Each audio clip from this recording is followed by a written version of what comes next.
Now, this is not Nigeria. This is not Burkina Faso.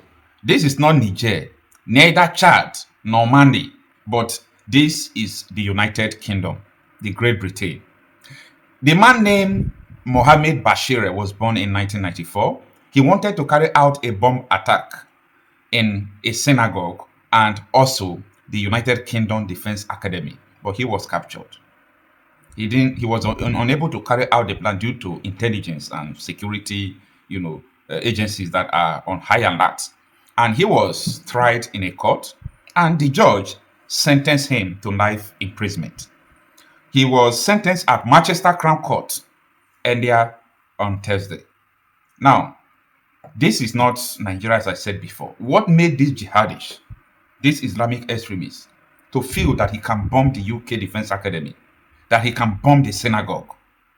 Now, at this moment, the Europe, when I mean Europe, I'm talking about countries in Europe and also the America. They are looking for a way to eject the people that they have accepted into their country that are not compatible with their cultures and values. Then, how about us that we have amalgamated? Not as if these people now just come into the country, but we are amalgamated with them.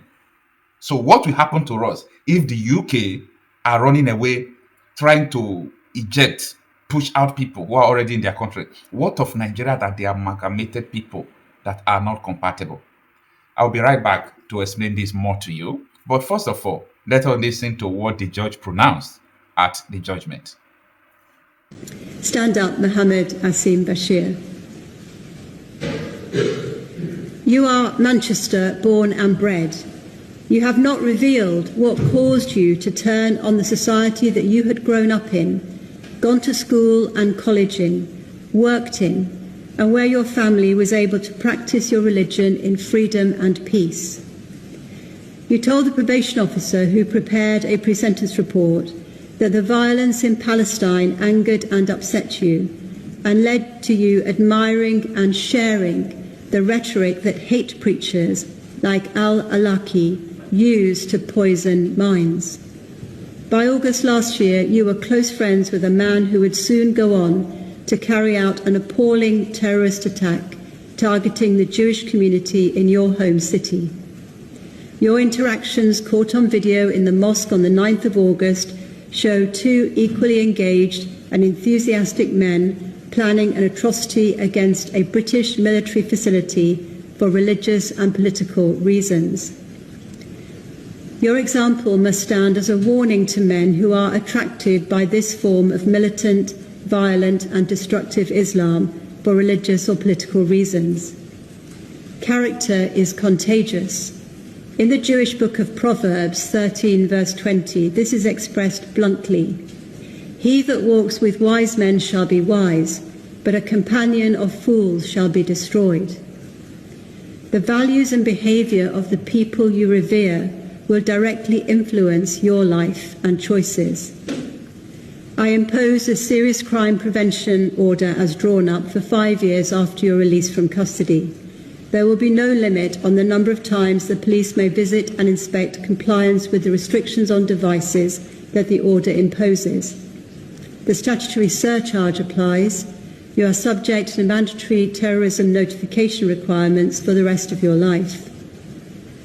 For planning to carry out a terrorist attack on the Ministry of Defence Defence Academy at Shrivenham in August 2025, in which you and Jihad al-Shami expected to kill and be killed, the sentence must be life imprisonment. I impose a minimum term of 16 years and 135 days. This is a notional determinate sentence of 17 years, less the period you have spent on remand of 230 days. You will serve the whole of the minimum term before you can be considered for parole. If you are ever considered safe to be released, you will be on licence and liable to recall to prison for the rest of your life. Please go down now. All right. Before I move forward, this is a foreign minister of the United Arab Emirates. He won Europe. He won America. He told them that time will come, more terrorists will come out from Europe and America. Do you know why he was saying that? Because he understands the movement of these people. He understands the ideology. And why am I trying to bring all these things out? I'm trying to bring this thing out because of Nigeria. So listen to what the foreign minister said. We will see far more radical extremists and terrorists coming out of Europe because of the lack of decision making, trying to be politically correct, or assuming that they know the Middle East and they know Islam and they know the others far better than we do. And I'm sorry, but that's pure ignorance. Let me say this in English so you can understand what I'm saying. I have translation. No, I know you have translation, but I just want to make sure you get it right. We will see far more radical extremists and terrorists coming out of Europe because of the lack of decision making, trying to be politically correct, or assuming that they know the Middle East and they know Islam and they know the others far better than we do. And I'm sorry, but that's pure ignorance. Let me say this in English so you can understand what I'm saying. I have translation. No, I know you have translation, but I just want to make sure you get it right. All right, you know what? This man made a statement that I love so much. He said, you think you know Islam. No, you think you know them. You think you know what they can do. But he himself is also a Muslim. But he is telling you, you don't know these people. You don't know them. That is what he's telling you. You don't know them. Do you get it? You don't know them. Anyway, you know, what I'm trying to explain to you is that what is going on in Nigeria is a global problem. Anybody trying to say that military or police, all those things will solve the problem in Nigeria, you are joking. Now, I have said this countless times. Imagine if UK has been amalgamated with these people, like they still have the same sovereignty as the owner of the land. What is going to happen? That is the exact thing we are facing in Nigeria. That is the exact thing. See, there is no difference. Just that in Nigeria, they now carried out, principles of infiltration. They have infiltrated the government and take control of what is going on. And that is what they are trying to do in UK and so many other countries. So, UK will be able to fight it. It's not too late. Europe will be able to fight it. It's not too late. America, yes, they are trying their best, but America is a no-go area, especially with the advantage of the Second Amendment that allow people to carry gun. You are not going to do any shit in America. They will shoot the hell out of you. But here we are in Nigeria, we are vulnerable. No money to buy guns. That is what so many people complain. And if you even have the money to buy gun, you can't buy those sophisticated weapons. You can't buy more than what we have. Just pump action, highest 8 rounds. Just pump action, highest 8 rounds. That is what you can buy. Nevertheless, we encourage people to get it because it is helping.